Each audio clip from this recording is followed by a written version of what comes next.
I'm now, for the next portion of the talk, I'm going to hand the stage over to my colleague, Emily Greenspan, to talk about one of the NCI's interagency partnerships. Thank you, Dave. Okay, so I'm going to present some highlights on the NCI Department of Energy collaboration, as well as our community building efforts for predictive oncology. So similar to ITCR, this collaboration is managed at a CBIT, but it involves multiple NCI divisions and centers, as well as the Frederick National Lab for Cancer Research. Since 2016, NCI and DOE have partnered on the Joint Design of Advanced Computing Solutions for Cancer, or JADAX4C program, which is aimed at collaboratively developing and disseminating advanced computational capabilities for specific scientific questions in cancer research across molecular, cellular, and population scales, ultimately supporting a shift from descriptive to predictive analytics. And this effort is supported by a 5-year MOU that was signed in June of 2016.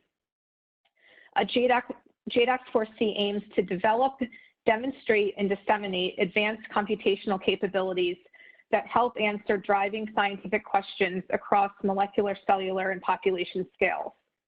These efforts frame forward-looking approaches for integrating and analyzing large heterogeneous data collections with advanced computational modeling that will accelerate precision and predictive oncology. The program's currently now in its 4th year, and it was enabled by both the National Strategic Computing Initiative and the Precision Medicine Initiative, and also receives support from the Cancer Moonshot. As our partners, in addition to the 2 agencies, NCI and DOE, the program involves Frederick National Lab for Cancer Research, as well as 4 of DOE's national labs: Argonne, Lawrence Livermore, Los Alamos, and Oak Ridge, as well as NCI's Division of Cancer Treatment and Diagnosis and the Division of Cancer Control and Population Sciences. Next slide, please. Okay, so JADAX4C involves 3 main efforts, which we refer to as pilot projects. And these exploratory pilot projects were defined by NCI and DOE leadership to look at domains relevant to molecular, cellular, and population domains. It also builds on established national priorities, as well as NCI investments across these various scales.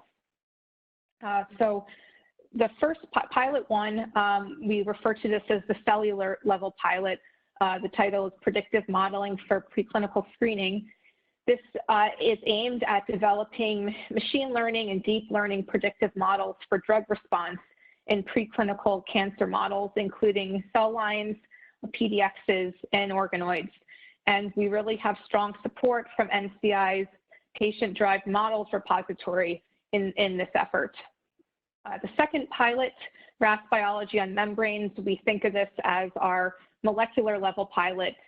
It's aimed at developing a deeper understanding of RAS biology, including interactions with the lipid membrane and downstream effectors such as RAF, through developing large multi-scale simulations. And this pilot is very closely coupled with NCI's RAS initiative. And the third pilot, which we refer to as the population level pilot, Population Information Integration Analysis and Modeling for Precision Cancer Surveillance, is aimed at developing natural language processing deep learning models for automated abstraction of information from unstructured text. In this case, they're mainly focused on pathology reports, as well as modeling cancer patient trajectories for efforts such as predicting clinical trial eligibility. And this pilot is very closely coupled to NCI's Surveillance Epidemiology and End Results program, otherwise referred to as SEER. And in addition to the 3 main pilot efforts, we also have two other efforts that we refer to as cross-cutting technologies. A CANDLE, which is for deep learning methodologies, and I'll talk a little bit more about that on the next slide. And the other cross-cutting technology that's being developed mainly by Los Alamos National Lab is uncertainty quantification methods, which are important for making these computational predictions actionable by associating them with a level of certainty or confidence. Okay. Thanks. So a little bit about Candle. This is a resource that is currently publicly available, and it's also has been deployed on NIH BioWolf. It is supported by DOE's Exascale Computing Project, or ECP. The project lead is Rick Stevens at Argonne National Laboratory, and Frederick National Laboratory for Cancer Research has been involved in the development of Candle as well. It's an open source software platform that provides deep learning methodologies for cancer and biomedical research. And it extends several existing and emerging deep learning frameworks to support open source scalable deep learning applications specifically for cancer, although in the future, Candle can be expanded to other areas of disease and biomedical science as well. And this enables deep learning to take advantage of both the scale and technologies being developed for exascale computing. So below here are just a few resources that are available either to the public or to investigators with BioWolf accounts. The Candle GitHub organization hosts all Candle components, including the Python library, benchmark codes, runtime software, tutorials, among several other elements. The Candle FTP site hosts all public databases that have been that are supporting the benchmarks for the 3 pilots. And then finally, Candle is now available on BioWolf as a module. Computer scientists at Frederick National Lab and NCI have made this deployment possible, and it's really set up for non-computationally savvy users, and anyone with an NIH BioWolf account can use this. Already, Candle has been started to be used by several intramural groups at NCI, including our high throughput imaging facility, mainly for hyperparameter optimization. Okay, next slide, please. Okay, and then finally, I just wanted to touch on some of our efforts to outreach and expand our community. We refer to this as the Envisioning Computational Innovations for Cancer Challenges community.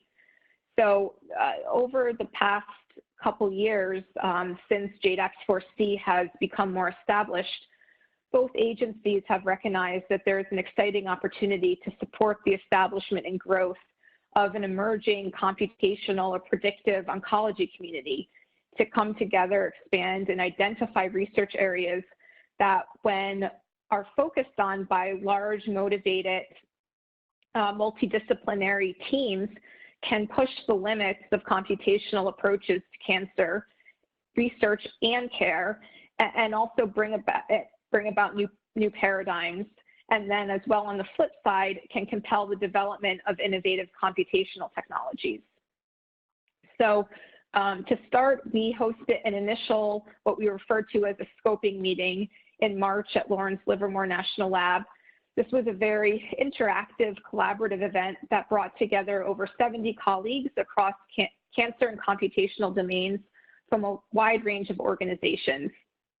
And the main result of this meeting was the development of 4 cancer challenge areas or themes that are framed to simultaneously accelerate predictive oncology and the development of advanced computing approaches. And these 4 themes you can see here: generating synthetic data, machine learning for iterative hypothesis generation, digital twin technology, and adaptive cancer treatments. And I just want to specifically highlight for a moment the digital twin technology because the upcoming IMAG machine learning multi-scale modeling meeting in a couple weeks will have a digital twin as one of the themes. This community really identified the digital twin technology as advancing predictive cancer care. So the overarching idea is that patient-tailored predictive models can be used to evaluate the outcome of hundreds or even thousands of potential therapeutic plans. And this will help clinicians to both understand and choose the best plan or treatment strategy to meet the patient's clinical objectives and needs, and be able to monitor and benchmark clinical response, as well as change and fine-tune the plan or regimen as new measurements and knowledge become available. So that's kind of this community's idea for what a digital twin might look like. Since this initial scoping meeting in March, we've continued to engage the community through 2 virtual interactive events that are termed as microlabs. We had our first one in June, and then the second one just a couple weeks ago at the end of September. They were both very well attended and received by the community. So we're really excited to continue these efforts, and would encourage anyone either who's on the phone now or listening to this webinar in the future to join the community. Grace, if you click one more time, there's information. Right, so it's pretty easy. We use an NCI hub site to capture all our information, and if you email this address, we'll be happy to have you join us.